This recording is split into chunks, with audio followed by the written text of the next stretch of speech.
bienvenue à toutes et tous au cœur de ce 5e épisode d'Un virus et des hommes, lundi 15 juin 2020. Bienvenue dans ce petit coin de ciel bleu au milieu d'une journée pluvieuse, ce lieu d'inspiration, de respiration que l'on rejoint ensemble pour la 5e fois, presque une méditation pour s'arrêter 1 heure et observer ce qu'il se passe. L'ADN d'Un virus et des hommes, c'est cette pause qui s'impose à nous pour comprendre, pour échanger et grandir en dépit de tout ce qui peut nous faire vaciller parce que l'on a tous pris place dans ce bateau qui a tendance parfois à tanguer. Alors qu'observons-nous? Que se passe-t-il? Est-ce que vous sentez comme tout s'est accéléré dans ce monde déconfiné? Comment retrouver un équilibre? Nous avons démarré cette émission originale dans la sidération du confinement. Nous ouvrons le 5e épisode dans l'accélération du déconfinement, exprimé hier soir par Emmanuel Macron. Les règles s'assouplissent, les masques tombent, ça et là, mais quelle partie nous apprêtons-nous à jouer? Et surtout, les joueurs, les joueuses, ont-ils tous les mêmes pions? Pas sûr. Membres du réseau APM, Association Progrès du Management, nos 3 experts partent d'un même tronc de 3 questions, assez solides pour déployer de belles branches de réflexion où l'on a vu éclore de jolies fleurs à chaque webinaire. Qu'est-ce qui change? Quel en est le sens? Et la 3e question, c'est de savoir demain où allons-nous et tenter ensemble de nous projeter. Nos observateurs préférés s'appellent Anne-France Véry, Thierry Vatelet et Patrick Bauduin. Ils aiment la vie, celle des êtres humains et donc des entreprises dans lesquelles ils évoluent. Ils se passionnent pour nos liens. Ils analysent les images, les événements, les attitudes, les relations et la communication. Merci à Patrick pour sa sélection toujours aussi pertinente des visuels qui seront projetés derrière les visages. Et on compte bien sûr sur vous qui nous suivez pour participer via le fil de conversation. Notre premier questionnement consiste donc à analyser ce qui change. Nous sommes passés du confinement au déconfinement, mais qu'y a-t-il entre les deux? Il y a un préfixe, 2 lettres, un D et un E qui ont inspiré Anne-France, à qui revient l'honneur d'ouvrir cette émission. Anne-France. Merci Cécile et bonjour à tous. En fait, oui, on ajoute une particule, c'est ça qui change. On adopte le D pour le vivre finement, je l'espère, ce déconfinement. Alors, jetons les dés, non pour laisser faire le hasard, mais pour choisir d'être déterminés à cultiver nos apprentissages retenus de l'arrivée du virus dans nos vies. Déterminés, oui, pour promouvoir l'entreprise de demain. Qu'avez-vous appris de vous? Qu'avez-vous appris peut-être des équipes qui vous entourent? De mon côté, de retour dans les entreprises que j'accompagne, je me réjouis vraiment de voir que le mot confiance arrive au premier plan. De près, de loin, la confiance est le levier de santé. Alors, il va falloir faire confiance, avoir confiance dans une santé économique, parce qu'on sait que ça va durer, on sait que certains vont chavirer, mais on sait qu'on a confiance parce qu'on a le don de rebondir. Pour retrouver de l'élan, je vois de nombreuses organisations que j'accompagne qui privilégient un vrai temps de déconfinement pour débriefer, pour faire un bilan, pour faire un retour d'expérience. Et là, je trouve que c'est vraiment intéressant. Nous avons à créer ce SAS. Certains le font sous des formes de questionnaires, genre de quoi sommes-nous fiers, qu'est-ce qu'on fait de bien, qu'est-ce qui nous a manqué, quels enseignements tirer. Ce temps de SAS est à mes yeux la nouvelle étape qu'il va falloir soigner. On a à jouer collectif pour ensemble, avec les collaborateurs, la cellule familiale, nos associations diverses, définir une œuvre commune et plus que jamais être en conscience dans ce que nous faisons. Avec le déconfinement, j'ai envie aussi de dire jetons les dés pour jeter un sort au superflu. Déconfiner, il faut le faire rimer avec la découverte de nouvelles habitudes, avec des détours par des chemins de traverse plutôt que les autoroutes de la routine. Défaisons-nous de nos peurs paralysantes pour adopter la confiance de repartir vers un autre équilibre à expérimenter. Confiance aussi dans l'énergie du lien et de la coopération. On a besoin d'empathie, on a besoin d'émotions collectives. Croire en soi, s'ouvrir aux autres, prendre sa place. 3 dimensions pour avancer ensemble. Il s'agit vraiment de ne délaisser personne. Laissons émerger les initiatives sans a priori. Nous sommes dans une phase de remobilisation où chacun va tenir son rôle dans la reliance. Et c'est dans cette période que le sentiment d'appartenance aussi est à soigner. De quelle tribu est-ce que je fais partie? Comment je sens la bienveillance? Pas plus tard que la semaine dernière, par exemple, j'accompagnais Jean, papa de 2 jeunes enfants, son épouse en convalescence après une opération. Jean est un collaborateur découragé, démotivé, parce qu'il se démène de chez lui comme un fou pour satisfaire un client difficile. Et il me dit, en distanciel, je me sens complètement transparent, sans aucune attitude d'encouragement ni de feedback. Il me dit, je travaille à pas d'heure et je me sens seul et sans soutien. Eh bien, moi, j'ai envie de nous dire, en tant que leader, notre confiance est sous les projecteurs.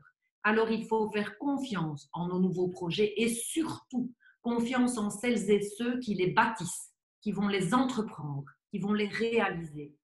Le leadership se décline au présent, être au bon endroit. Le leader doit se concentrer sur l'importance de rendre chacun utile et contributeur dans une énergie de gratitude. Alors, les merci et les bravos que nous avons tous les jours à 20h, mais les merci et les bravos, pour moi, il reste le refrain du déconfinement pour faire battre les cœurs. Une organisation de plus de 200 collaborateurs a offert un cadeau personnalisé à chacun pour remercier de l'implication et le courage durant le confinement. Alors oui, pour moi, le plus bel excès est celui de la reconnaissance. Donnons-en à chacun. Merci beaucoup Anne-France. On sent effectivement ce besoin de reconnaissance très important, mais aussi besoin de temps pour vivre la transition profonde que nous avons tous à expérimenter. On a beau être inspiré, difficile certains jours de respirer, un peu comme si on essayait de rattraper le temps. Les agendas s'affolent, les délais s'écourtent et pourtant la vie familiale restait encore la semaine dernière chamboulée par la reprise uniquement partielle de l'école notamment. Thierry, est-ce que c'est ça l'après? Et il y a quoi après l'après, d'après toi? Je ne sais pas trop ce qu'il y a après l'après. Simplement, aujourd'hui, lorsque vous écoutez, vous regardez un petit peu autour de vous, vous vous dites c'est la grande descente, c'est le grand plongeon. Vous entendez parler de chiffres impressionnants, lancés à toute volée. On se dirige vers 3 millions de chômeurs supplémentaires. D'ici à la fin de l'année, on aura 25% des entreprises qui vont disparaître. Tout cela, vous l'entendez à la fois sur les médias, radio, télévision, journaux également, vous le voyez sur les réseaux sociaux. Vu comme ça, quels que soient les chiffres, on se dit on est en pleine tempête, c'est vraiment, ça va mal et vous pouvez avoir peur. Et maintenant, si on observe non plus le monde tel qu'on nous dit qu'il est, mais le monde tel qu'on le voit, c'est bien différent. Regardez, c'est un monde déjà beaucoup plus apaisé. Rien que dans votre immeuble, j'imagine qu'il y a des enfants ou tout près de votre maison ou chez vous, et que ces enfants-là, ils jouent avec la même insouciance que vous lorsque vous étiez petit. Ces choses-là, elles ne changent pas. Ne changent pas non plus la capacité à être serein, l'aptitude à sourire, la courtoisie de vivre ensemble. Ça, c'est de tous les jours. C'est de maintenant. Ne change pas le bonjour du matin, le revoir du soir. Ça fait du bien de voir le soleil se lever le matin et de le voir se coucher ce soir. C'est ainsi que toutes les journées commencent et qu'elles se terminent. Que vous le contempliez ou non. Vous avez pris du temps, nous avons pris du temps. Pendant le confinement, nous avons prêté notre attention à ces petites et belles choses de la vie. Eh bien, ces choses-là, elles ne changent pas. Et notre vie, je vous assure, elle est d'abord faite de lumière du matin et puis ensuite de l'éclat des étoiles le soir. Ça ne change pas. Entre les deux, vous pouvez y mettre tous les chiffres que vous voulez, toutes les peurs que vous voulez, tous les enthousiasmes que vous souhaitez. Prendre du temps simplement pour vivre. Eh bien, ça, c'est facile dans un monde à l'arrêt, quand on est en confinement, quand tout le monde est absolument confiné. C'est beaucoup plus difficile quand tout bouge autour de soi. Je retiens un peu l'image du pêcheur. Il est immobile devant le courant. Il observe ce qui bouge dans ce qui bouge. Les latins disaient mobilis in mobile. C'est quoi ce qui bouge dans ce qui bouge? Ça s'appelle un poisson. Il bouge dans l'eau, tout simplement. Mais ce qui ne change pas, c'est le pêcheur. Et le pêcheur, il observe tout cela. Et il observe pour mieux agir, pour mieux bondir, pour mieux saisir dans tout ce qui change. Alors, tout change, oui, mais nous devons rester calmes. Et c'est même sûrement, comme tu le disais à l'instant Thierry, la clé de la sérénité en attendant que le monde se recale, que nos vies aussi se recalent. Patrick, est-ce qu'on peut dire aujourd'hui, peut-être avec un peu de provocation, que l'électrochoc était un mal nécessaire, notamment pour le monde de la consommation? On peut l'espérer, mais c'est certain que les évolutions de la consommation sont toujours consécutives à un électrochoc ou à un choc puissant. Et souvenez-vous, c'était pas longtemps, le président Macron déclarait la guerre au coronavirus. C'était il y a un siècle. Mais il n'y a jamais eu de guerre, en fait. Et il n'y aura jamais de paix. Et encore moins de traité de paix. En fait, on est rentré dans un gigantesque laboratoire planétaire où on doit apprendre à vivre avec un virus, mais aussi une profonde crise économique. On l'évalue d'ailleurs à peu près 4 fois plus grave que celle de 2008. Ajoutons-y une crise sociale inévitable, et il ne faut pas oublier la crise climatique qui a juste pris un peu de vacances, mais qui est bien là. Pas de doute, il va nous en falloir de la résilience dans les temps qui viennent, parce que cette résilience, c'est, comme l'explique d'ailleurs Boris Cyrulnik, c'est une sorte de mix, de mélange entre solidarité et innovation. Et à ce titre, c'est intéressant de voir aller certaines marques vers plus de conscience. Je ne reviendrai pas sur l'annonce encourageante de Danone qui veut devenir entreprise à mission. On verra ce que ça donne.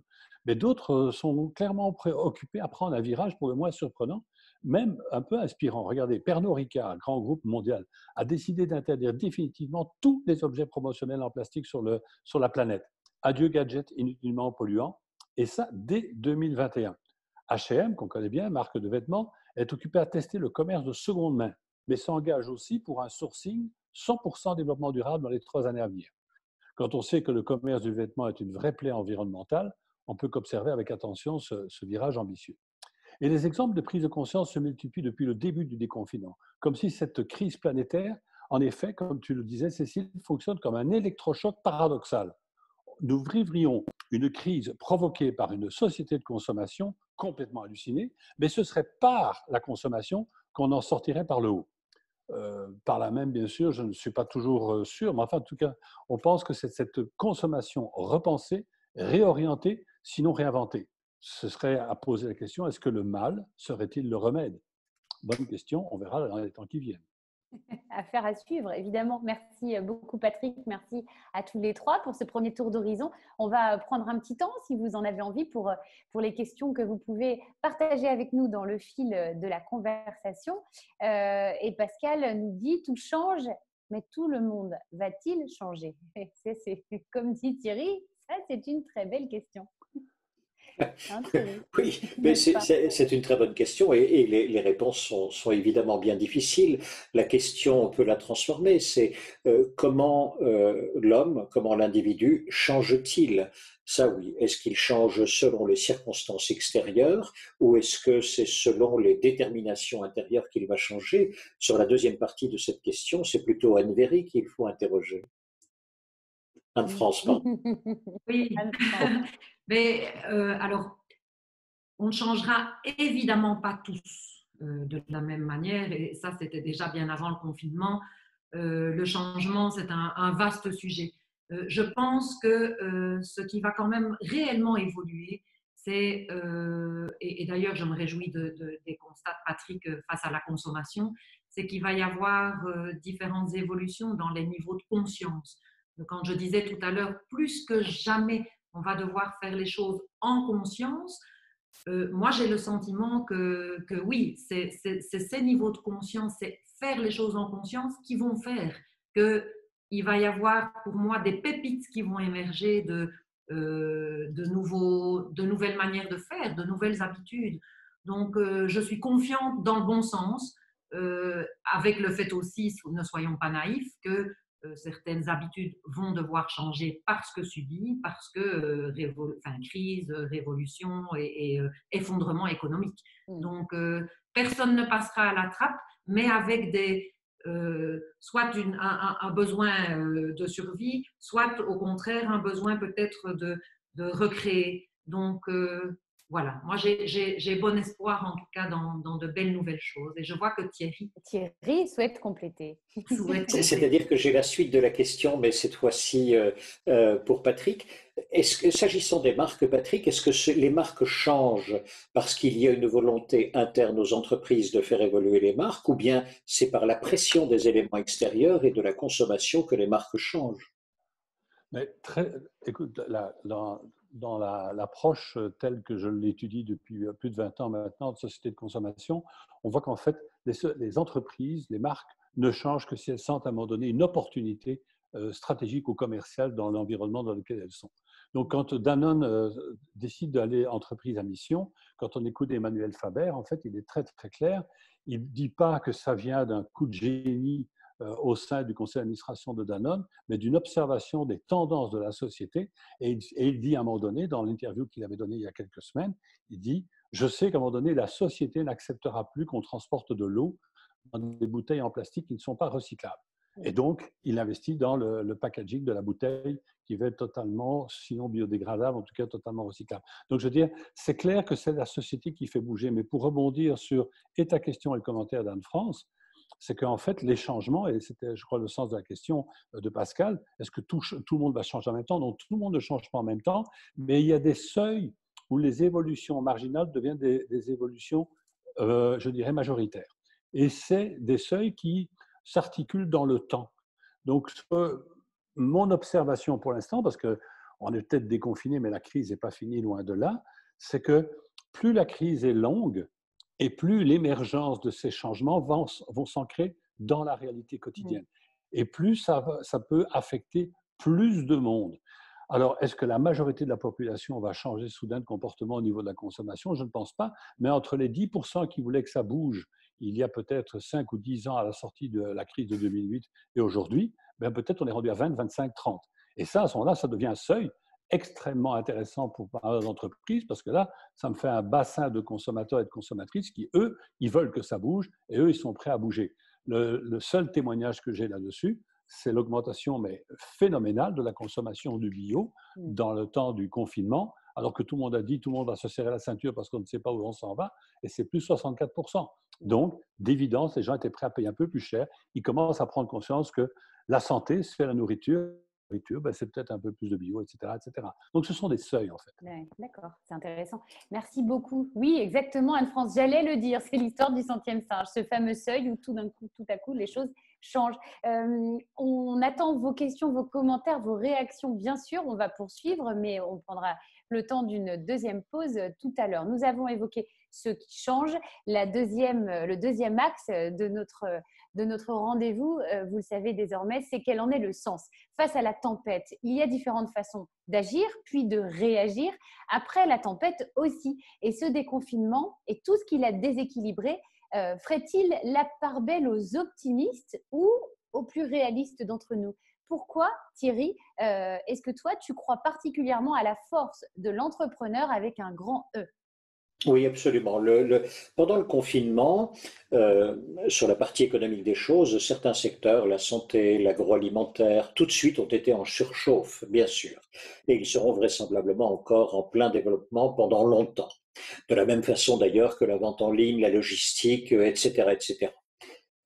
Les entreprises installées sur ces tapis volants-là, dans ces secteurs-là, ont donc été plus vite et maintenant encore vont beaucoup plus vite que toutes les autres. Et leur tentation, j'imagine, c'est de gérer, c'est-à-dire de laisser aller. Tout va bien. Pourquoi est-ce qu'on irait encore plus vite? Et à mon avis, il n'y a rien de plus dangereux que de se laisser uniquement porter par le courant. C'est un peu le syndrome du kayakiste. Quelle que soit la force et la vitesse du courant, le kayakiste va encore plus vite que l'eau en mouvement. C'est la seule façon pour lui de pouvoir diriger son embarcation et en rester maître. Donc, les entreprises qui vont vite, elles doivent encore travailler plus vite, elles doivent encore grandir, elles doivent encore grossir, elles ne doivent rater aucune commande, elles ne doivent renoncer à aucun client supplémentaire, coûte que coûte, ouvrir toutes les portes en grand et racheter d'autres entreprises, reprendre tous les salariés possibles, croître. Ces entreprises-là, elles vont compenser pour une part les fermetures et les ralentissements que l'on observe par ailleurs, parce qu'il y a effectivement tout le reste de l'économie. Ce sont les entreprises qui, déjà fragiles avant, n'ont plus les forces aujourd'hui et mettent la clé sous la porte. Le temps donc s'ouvre pour les vrais entrepreneurs, ceux qui entreprennent, c'est-à-dire ceux qui vont reprendre les entreprises qui aujourd'hui sont à bout de souffle et leur redonner un nouvel élan. L'enjeu, il est là pour nous tous. Il est sur le point suivant. Est-ce que nous allons encourager ces entrepreneurs-là? Est-ce que nous allons les considérer comme des moteurs actifs, comme des rouages essentiels, ceux qui vont nous permettre finalement de limiter la casse? Est-ce qu'on deviendra leurs supporters? Ou bien est-ce que nous allons retomber dans des stéréotypes qui consistent à dire ah oui, mais ce sont des profiteurs, et ça, ce sont des états d'esprit que l'on a déjà connus. Dans les reprises comme dans les fermetures, c'est là où nous allons voir les entrepreneurs bienveillants, les entrepreneurs humains, humbles, audacieux. C'est là où les valeurs vont s'exprimer, et elles vont s'exprimer plus clairement qu'en tout autre temps. Les temps qui viennent vont donc nous permettre d'applaudir, si nous le voulons, tous les soirs à 20h, les entreprises humanistes. Ce sont celles qui vont nous permettre de passer la crise avec moins de pertes. Nos infirmières, nos infirmiers, nos médecins, nos routiers, nos distributeurs, nos caissières, tout cela, ils ont tenu le monde pendant le confinement. Celui du déconfinement, c'est celui des entrepreneurs de valeur, les entrepreneurs de qualité. Personnellement, je ne cesserai de les applaudir à 20h. Et ça va durer longtemps, parce que la route du redressement sera extrêmement longue. Oui, elle sera longue. Alors, des entrepreneurs de valeur, comme tu viens de le dire, Thierry, de qualité, qui doivent maintenir le lien avec des clients, des consommateurs aux repères bouleversés. Vous avez peut-être ces dernières semaines fait l'expérience de shopping sans possibilité d'essayage. Comment vivre cette nouvelle façon de consommer? Est-ce qu'il y a toujours une part de rêve? Peut-on encore flâner? Ou est-ce que nous devons nous résoudre à passer au shopping efficace uniquement, Patrick? Shopping efficace, je ne sais pas s'il va être efficace, mais peut-être certains d'entre vous ont entendu parler du Welcomer. À l'entrée de la FNAC, il y a maintenant, depuis quelques jours, un personnage masqué, mais bien souriant, un nouvel employé qui vous invite à vous laver les mains à l'entrée de la FNAC, porter votre masque, mais qui aussi est à votre disposition pour vous orienter dans votre visite. Intéressant ce Welcomer à l'heure où les règles de distanciation questionnent la fameuse expérience client, sinon d'ailleurs ne la menacent. On voit ainsi poindre des nouvelles approches relationnelles entre des marques inquiètes et des consommateurs qui le sont tout autant, mais qui bizarrement se montrent souvent d'ailleurs, et c'était un constat, plus apaisés, plus calmes. Peut-être que cette distanciation amène un peu moins de frénésie. En tout cas, il est passé le temps de flâner, là. Il est passé définitivement. Il est venu en fait le temps de magasiner efficace, comme on dirait au Québec. Magasiner efficace.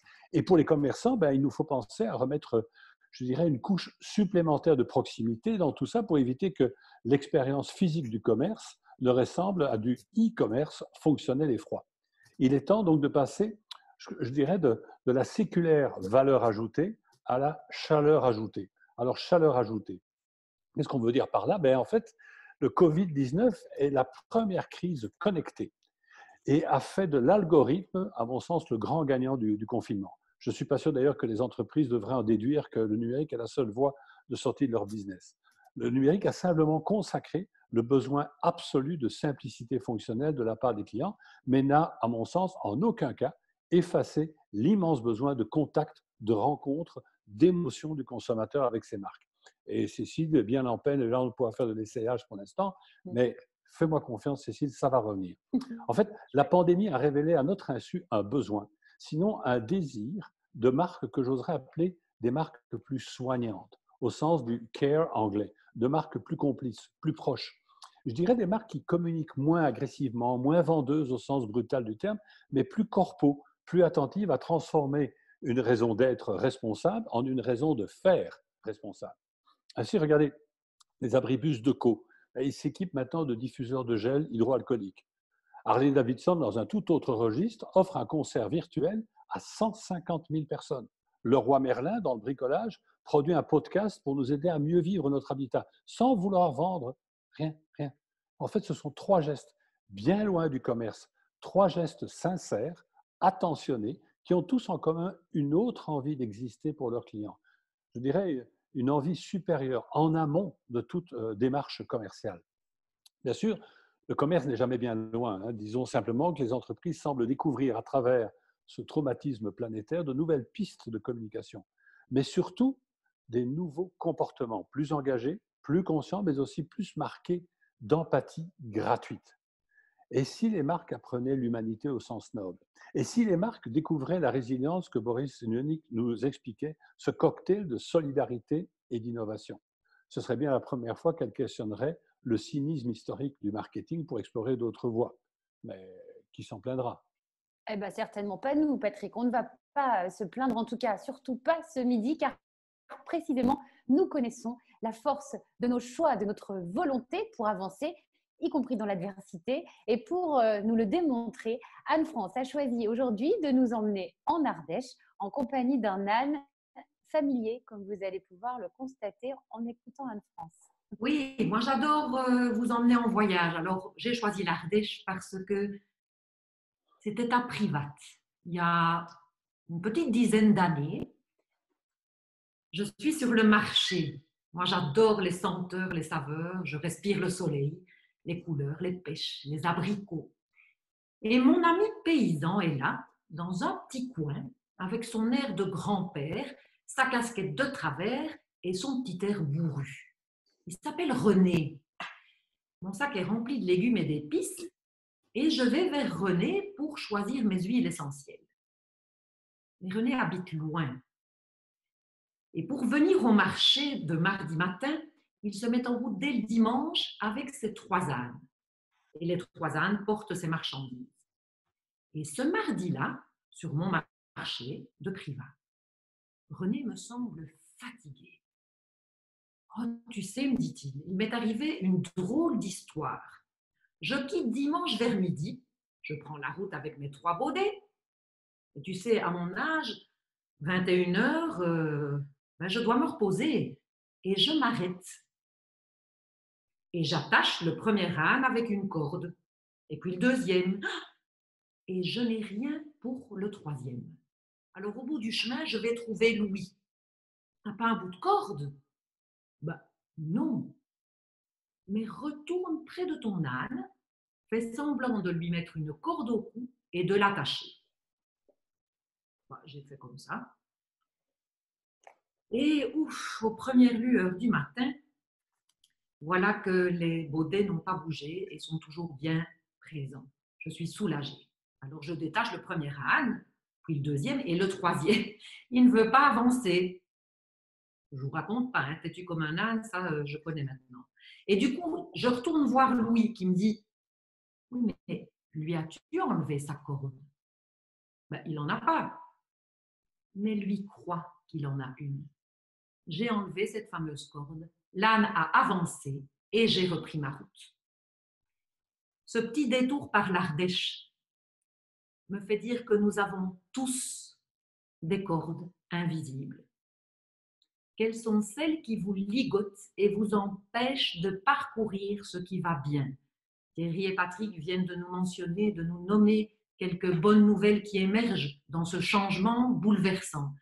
Eh bien, en fait, nos cordes, elles ne sont qu'une mécanique mentale qui fabrique nos peurs, qui gobe toutes les idées reçues, amplifiées par certains médias prôneurs de terreur. Moi, j'ai envie de vous proposer de croire ensemble dans un champ des possibles, dans une chaleur ajoutée. C'est vrai que dans l'épisode 4, je vous avais invité à écrire chaque jour 5 besoins que vous entendez et 2 de vos talents pour y répondre. Eh bien voilà de quoi démarrer l'émergence de nouveaux métiers. Apprendre, grandir, changer, voilà ce qui fait sens. Il nous a fallu comprendre ce qui arrive pour apprendre à nous ajuster, mais c'est maintenant le moment d'entreprendre. Les entrepreneurs humanistes que nous allons applaudir, comme le disait Thierry, on va entreprendre en emmenant toutes nos croyances, ressources avec nous et en déposant nos cordes. Quelles sont les réalités que vous avez envie de vous fabriquer comme nouvelles habitudes de penser le monde, de penser l'entreprise, de penser à votre équilibre? Le sens du déconfinement, c'est qu'on va se défaire de ce qu'on croyait immobilisant. Merci beaucoup. J'adore la notion de chaleur ajoutée. Merci Anne-France. Alors voici le moment de notre deuxième pause. On va prendre le temps d'échanger avec vous et notamment une question de Philippe qui nous demande comment faire pour ne pas replonger dans la spirale du temps d'avant. Vous savez, cette fameuse sensation d'accélération qu'on ressent tous depuis quelques jours. Thierry répond qu'il n'y a que nous pour la calmer, cette spirale. Et un exemple, Thierry, je te laisse nous expliquer ce que tu écris comme petite suggestion, par exemple, pour essayer de calmer Mais c'est cette une suggestion, accélération. mais franchement, encore une fois, c'est la maîtrise de notre temps. Les outils nous permettent, les réseaux sociaux, les mails, etc., nous permettent des réactions rapides. C'est magnifique, c'est vrai. Simplement, lorsque nous sommes avec ces réactions rapides, est-ce que nous prenons toujours le temps de réfléchir? Comment ça se faisait avant, dans le monde que vous n'avez pas connu? Et si on reprend il y a 50 ans, il y a 50 ans, dans une entreprise, voici comment ça se faisait. Le matin, quelqu'un allait au courrier et vous aviez une pile de courrier qui arrivait sur un bureau. Et puis là, on commençait à décacheter. Vers 10 heures, tout était décacheté. Et puis là, vous aviez une pile de lettres. Et là, avec les lettres, on lisait et puis ensuite on disait, bon, qu'est-ce qu'on va répondre? Regardez, il était déjà midi à ce moment-là. Qu'est-ce qu'on va répondre? C'était la question. Et puis ensuite, on dictait, Madame, virgule, et puis à la ligne, j'ai bien reçu votre lettre du 17 courant, point, permettez-moi de, etc., etc. Et une fois que c'était fait, on relisait. Une fois qu'on avait relu, on disait, c'est bon, mais on relisait pour les fautes d'orthographe autant que pour le fond. Et puis ensuite, on cachetait, ça repartait. Regardez, ça c'est pour celui qui faisait. Mais de l'autre côté, la personne qui avait envoyé, ça faisait déjà 2 jours que la lettre était partie. Et puis là, elle attendait encore 2, 3, 4 jours. Regardez un peu, 6 jours à ne plus penser à la lettre que vous aviez envoyée. 6 jours hors du temps sur ce dossier-là. Et puis un matin, dans votre boîte aux lettres, le courrier arrivait. Ce que je veux dire avec cet exemple, c'est ceci. C'est vous qui imprimez la vitesse au temps. Le temps, lui, ne bouge pas. Encore une fois, j'ai l'habitude de dire que la seconde qui vient, elle est pareille à celle qui s'est écoulée. C'est toujours une seconde. Et pour la minute, il faudra toujours 60 secondes. Ça ne change pas. C'est nous qui imprimons la vitesse au temps. Donc, dans les mails, est-il vraiment utile de répondre tout de suite? Pas seulement pour vous, ça nous permet évidemment de réfléchir, mais surtout pour l'autre. Le voici libéré de ce dossier-là. Merci beaucoup Thierry. Très intéressante réflexion sur le temps. Anne-France nous propose de l'utiliser comme une boussole. Oui, je pense que utiliser le temps comme un repère également, parce que je pense que pendant le confinement, certains disaient on ne sait plus quel jour on est, est-ce que c'est la semaine, le week-end, etc. Donc je pense que le temps peut être un super levier aussi de repère en fait. Et donc il me semble important, alors on n'est plus dans, on ouvre le courrier, on écrit notre lettre, etc. Mais je pense que plus que jamais, il faut en garder une structure. Je vous parlais de ce jeune papa, Jean, qui travaillait à pas d'heure, qui se lève à 4h30 du matin pour pouvoir répondre aux messages avant de devoir faire face à d'autres. Avec le déconfinement, on va retrouver une certaine structure qui va faire du bien. Et je pense que du coup, prenons ce temps comme une boussole pour refondre, redéfinir nos repères et leur donner un cap. Merci beaucoup Anne-France. Patrick, un mot sur cette notion du temps? Oui, moi, cette notion du temps par rapport à l'entreprise et par rapport à tout ce qui se... Pour moi, il y a 2 temps. Il n'y a peut-être pas 2 secondes différentes, mais il y a 2 temps au sens, il y a le temps long et le temps court. Et ce que j'observe, en tout cas pour l'instant, c'est que cette perte de repères qui continue, je veux dire, on est déconfiné, mais les repères ne sont pas nécessairement redéfinis. Cette perte de repères, à mon avis, elle est propice à nous donner le temps de réfléchir. C'est-à-dire qu'il y a le quotidien qui fait qu'on a replongé dans plein de gestes d'avant, comme on les appelle, mais il y a quand même une très grande impression, moi je ressens en tout cas une très grande imprécision actuellement dans le monde dans lequel on est, et cette imprécision, elle devrait être propice à se dire, bon ben, puisque la grille de lecture n'est pas claire, pourquoi je ne m'offrirais pas le temps de la redéfinir, cette fameuse grille de lecture? En tout cas, peut-être d'y introduire un certain nombre d'éléments que dans le quotidien d'avant, j'aurais jamais eu le temps de faire, mais il ne faut pas négliger aujourd'hui que le monde dans lequel tout ça se balade pour l'instant, il est pas mal perdu. Les discours du président de la République en France peuvent être ce qu'ils veulent, ça ne respire pas nécessairement la grande précision. Donc, je veux dire, il y a place à autre chose. Et donc, Des moments où l'environnement n'est pas clair, eh bien, profitons-en pour le redéfinir. Et ça, je pense que ça, c'est un temps qu'on n'a pas tous les jours à notre disposition. Merci beaucoup. Je vous propose que nous abordions la troisième mi-temps, justement, celle qui nous permet de nous projeter demain, après-demain, long terme, le deuxième temps de Patrick. Imaginez demain avec pragmatisme et sans faire l'autruche. Cela ne ressemble peut-être pas vraiment à un univers rose poudré et arc-en-ciel comme celui des bisounours, par exemple, Patrick, si on est très objectif. Non, en tout cas, je veux dire, regardons un peu ce qui se passe. Je regardais une sortie de Michel Maffezoli cette semaine. Il évoquait notre entrée probable dans ce qu'il appelle une ère de soulèvement. Pas de révolte, de soulèvement. Et jetons juste un coup d'œil dans notre rétroviseur. On se souvient des grèves scolaires pour le climat. C'était en Belgique, c'était à Montréal, c'était un peu partout, en Suède d'abord. Les gilets jaunes en France, puis très très récemment, les mobilisations planétaires autour de l'assassinat de George Floyd. On passerait ainsi tout effectivement d'une ère du je à une ère du nous, c'est-à-dire une ère qui est teintée par plus de générosité, de solidarité et d'empathie. Ce serait, d'après Michel Maffezoli, le résultat d'un constat de la dégradation de ce qui a fait notre monde moderne, c'est-à-dire la mondialisation, l'universalisme et, il faut bien dire, l'individualisme aussi. Cette mondialisation qui a d'ailleurs ensiloté un peu nos développements économiques, industriels, cet universalisme qui a gommé quelque part un peu, peut-être beaucoup, nos identités. Cet individualisme qui a nourri nos isolements serait peut-être sur le point de vaciller devant cette énième crise. Donc le coronavirus, ce ne serait pas une crise majeure, ce serait juste la petite goutte d'eau qui fait que ça bascule. Ça dit, il apparaît de plus en plus clair que les après dont on nous rabâche les oreilles devraient être très différents. Pas demain, je vous l'avoue, mon point de vue, ce n'est pas demain, mais peut-être après-demain. En effet, cette société de consommation ne pourra, à mon avis, pas faire l'impasse de cette période que j'appellerais bâtarde, où le prix sera l'argument consumériste dominant, mais les entreprises qui croiront que cette grille de lecture ne sera pas bousculée à terme risquent, à mon avis, de graves déconvenues. En effet, les crises qui s'annoncent sont, par leur simultanéité et leur profondeur, à mon sens, porteuses de remises en question bien plus fondamentales. Et ça revient à la question tout à l'heure du temps. C'est une question fondamentale qui ne se laisse pas penser par les partisans du retour à la normale. D'ailleurs, la normale, il faudra encore la définir. À mon avis, la normale, elle a pris un solide coup dans l'air. Alors, à mon sens, c'est peut-être le temps d'en profiter pour réfléchir à refonder notre entreprise dans cette perspective, en y intégrant d'ailleurs ces nouvelles inspirations porteuses de plus de sens et donc sans doute plus en phase avec cette consommation de demain forcément à reformater. La bonne nouvelle, et là ça rejoint ce que Thierry disait, on a le temps. La crise sera longue, très longue. Ah, ben voilà une bonne nouvelle. Alors, si la longueur de la crise est une bonne nouvelle, soyons conscientes de l'énergie nécessaire pour avancer sur la durée. Comment la cultiver, comment la protéger, Anne-France, pour qu'elle soit toujours là, bien disponible autant qu'il le faudra.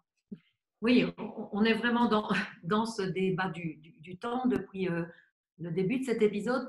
Et pour moi, par exemple, le déconfinement, il fait résonner le mot attente, mais attente avec plein de couleurs contrastées.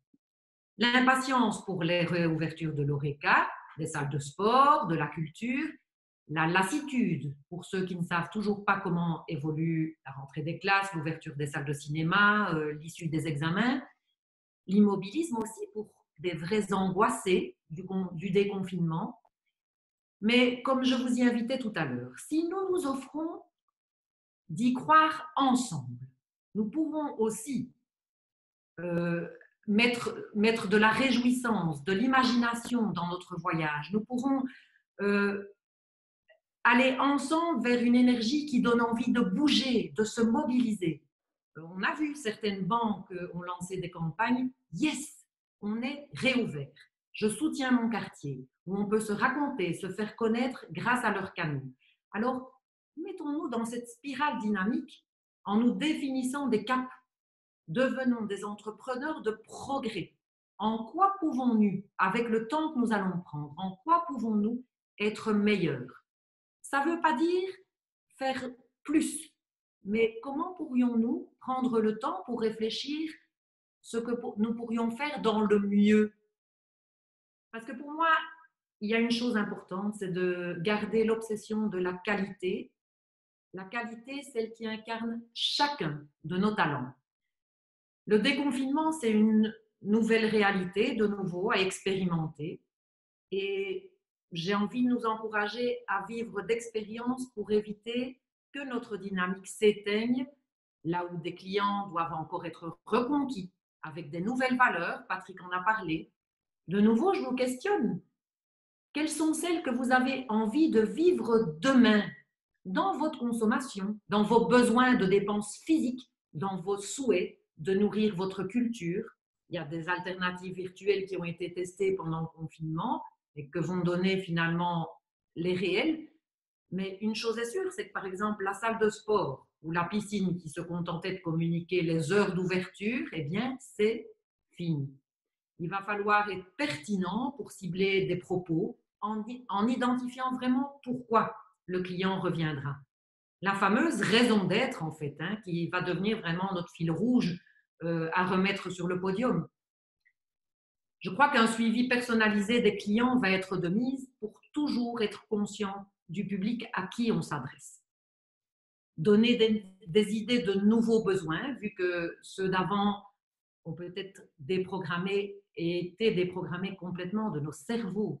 Alors oui, ce temps, mettons-le à profit, à la fois pour que cette attente devienne une urgence pour bouger, mais aussi pour prendre ce recul, pour prendre ce temps du mieux. Demain, dans un monde hybride de collaboration d'ici et d'ailleurs, il y aura aussi, et c'est ça qui va remettre une boussole au temps qui passe, il y aura aussi, à mon sens et à mes yeux, des rituels à soigner. On a besoin de se sentir dans sa tribu. On a besoin de reconnaître des repères là où l'incertitude et l'attente nous plongent en fait. Merci beaucoup Anne-France.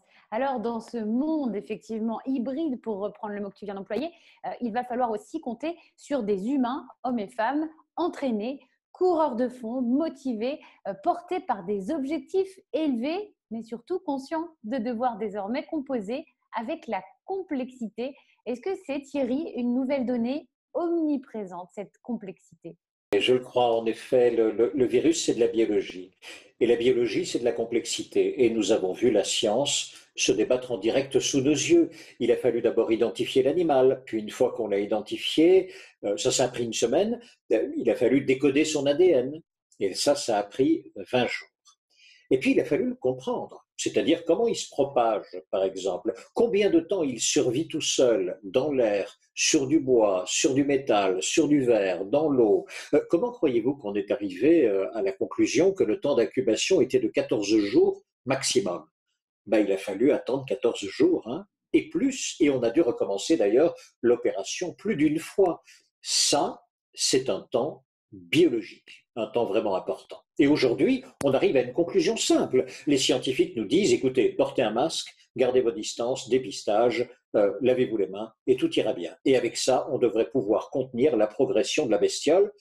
C'est pas mal déjà, quand même. Alors, pendant ce temps-là, il y a une autre partie des chercheurs qui planchent sur un vaccin. C'est encore une autre paire de manches. La question à laquelle ils doivent répondre est la suivante. Comment renforcer efficacement les défenses d'un organisme complexe, le nôtre, face à l'agression d'un autre organisme complexe, petit, rapide, agile, tordu, et en même temps, il est vraiment pas beau. Ça va prendre un certain temps quand même. Le virus, donc, c'est de la biologie, et ça, tout le monde le comprend. Mais l'économie, c'est de la biologie aussi, et ça, tout le monde devrait le comprendre. Il n'y a rien de mécanique dans l'économie. Il n'y a rien d'écrit, rien de définitif. Les prévisions des économistes, aussi mécaniques soient-elles, elles sont là pour que nous puissions les contredire par nos comportements et par nos décisions. Une entreprise, elle peut croître, elle peut maigrir, elle peut souffrir, elle peut se développer. C'est un organisme vivant. Elle est tributaire des hommes plus que des chiffres, des volontés plus que des équations. Alors dans tout ça, on fait quoi? Le leader, il fait quoi? Le dirigeant, il fait quoi? Donner un cap visible. C'est tout. Des choses simples. Vers quoi marcher? Se tenir droit, être debout, Voilà simplement le rôle de leader quand tout presque a disparu, ou en tous les cas, quand on a très peu de visibilité. C'est maintenant qu'il faut le faire. Et là-dessus, toutes les études, je dis bien toutes les études, qui portent sur des milliers d'entreprises, montrent que les dirigeants qui ont donné un cap, ils ont simplement permis à leurs collaborateurs de mettre un pied devant l'autre, dans un sens précis.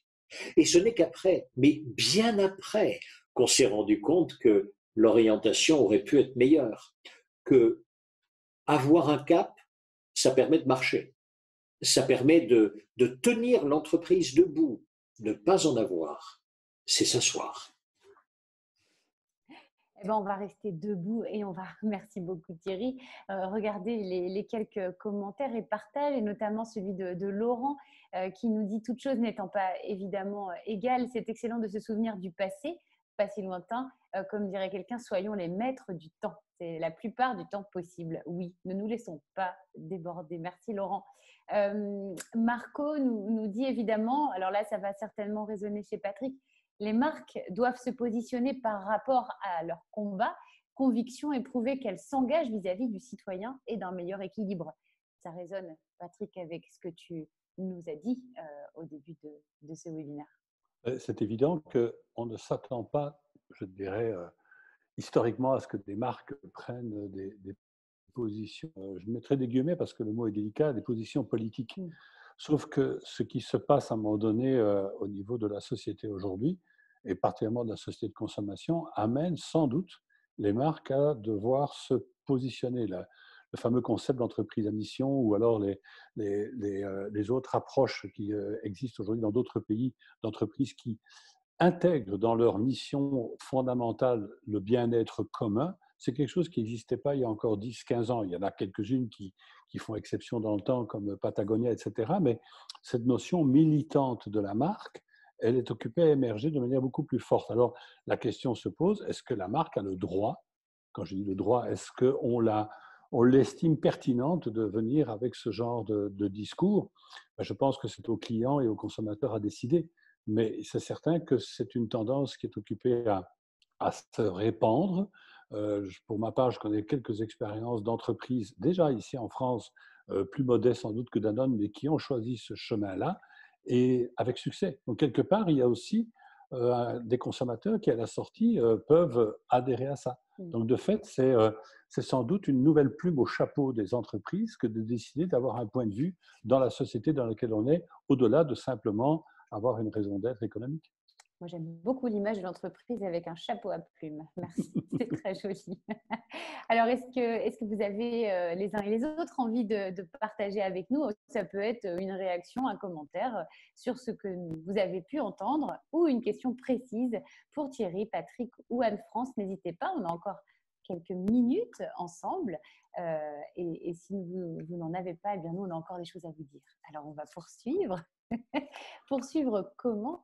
Eh bien, parce que nous avons une tradition, désormais, on peut l'appeler comme ça quand on est rendu au 5e numéro. Eh bien, avec nos 3 experts, on ouvre une fin d'émission sous forme de carte blanche avec quelque chose qu'ils ont envie de partager, quelque chose qu'ils ont lu, entendu, en tout cas qui a pu provoquer une émotion. Donc, eh bien, on va vous écouter, et c'est avec Patrick qu'on va commencer ce dernier tour d'horizon. Merci Cécile. En fait, le confinement, particulièrement le confinement, nous a redonné un peu le goût des autres. Ça nous a manqué d'être en compagnie, que ce soit de nos proches, nos amis, etc. Et puis soudain, le meurtre d'un Afro-Américain nous a donné l'envie de baisser le masque pour créer notre humanité. Et on le voit à Londres, on le voit à Montréal, on le voit à Bruxelles. Aussi, très intimement, très personnellement, j'avais aujourd'hui le goût de partager avec vous un poème de Léopold Sédar Senghor, qui est le suivant. Cher frère blanc, quand je suis né, j'étais noir. Quand j'ai grandi, j'étais noir. Quand je suis au soleil, je suis noir. Quand je suis malade, je suis noir. Et quand je mourrai, je serai noir. Tandis que toi, homme blanc, quand tu es né, tu étais rose. Quand tu as grandi, tu étais blanc. Quand tu vas au soleil, tu es rouge. Quand tu as froid, tu es bleu. Quand tu as peur, tu es vert. Quand tu es malade, tu es jaune. Et quand tu mourras, tu seras gris. Alors de nous deux, qui est l'homme de couleur? Très Sangor. bien. Ouais. Léopold Sédar Senghor. Merci Patrick. C'est Anne-France qui prend le relais sur ce partage d'émotions. Voilà. La question de Philippe sur le temps à toute son essence. Et moi, ça aussi m'a inspiré pour reprendre quelques invitations de Jean d'Ormesson dans son livre Comme un chant d'espérance. Ce livre remet en place la magie de l'univers qui nous a secoués depuis toutes les étapes du virus. Alors, je vous en partage quelques-unes. En imagination, l'univers né du néant, ou de ce que nous appelons le néant, aurait pu être différent de celui que nous connaissons et qui nous est devenu familier. Il aurait pu être immobile, fixé une fois pour toutes, sans aucun imprévu, gravé dans le marbre sans faille, un paradis immuable ou un enfer sans issue. Il aurait pu être chaotique, sans la moindre règle, charmant d'incertitude ou d'un désordre effroyable. Il aurait pu n'être rien du tout ou n'importe quoi. Il est tout à fait autre chose.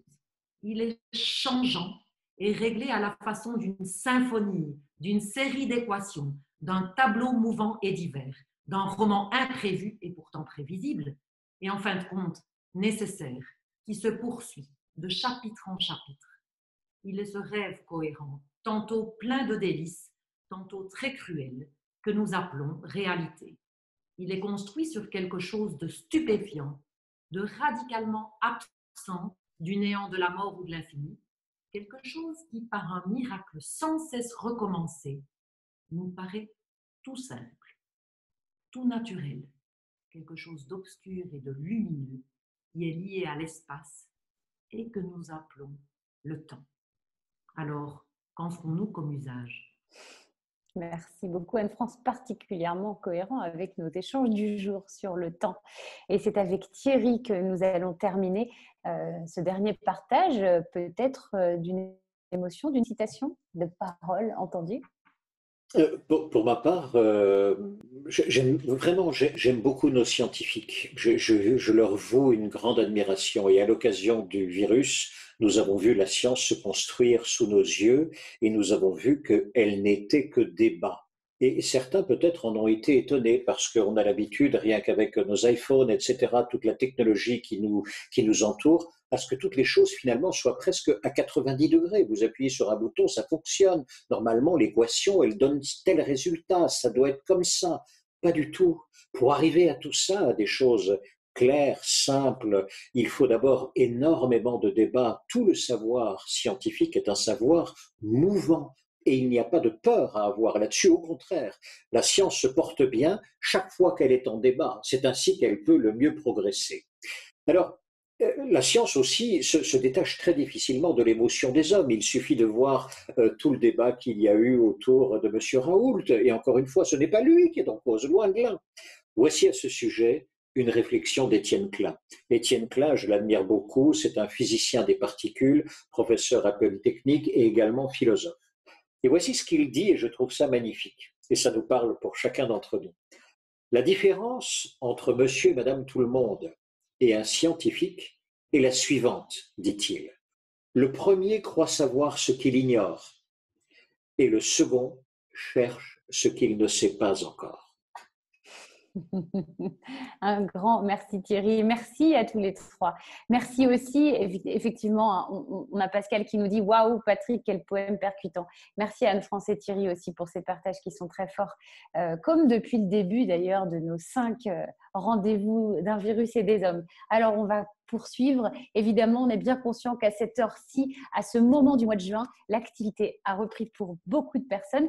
Donc, eh bien, on va se retrouver en replay pour toutes celles et ceux qui le souhaitent. Partagez l'information sur YouTube. On vous enverra les codes qui vous permettent, enfin les codes, tout simplement le lien qui vous permet de nous rejoindre et de réécouter les différents rendez-vous. On se retrouvera très prochainement pour un 6e épisode. Et en attendant, eh bien, on vous souhaite une belle semaine. Il est 13h55. On termine avec quelques minutes d'avance sur l'heure prévue. Merci Thierry, merci Patrick, merci Anne-France. Et belle semaine à chacun. À très bientôt pour un nouveau rendez-vous. Merci à toutes et à tous.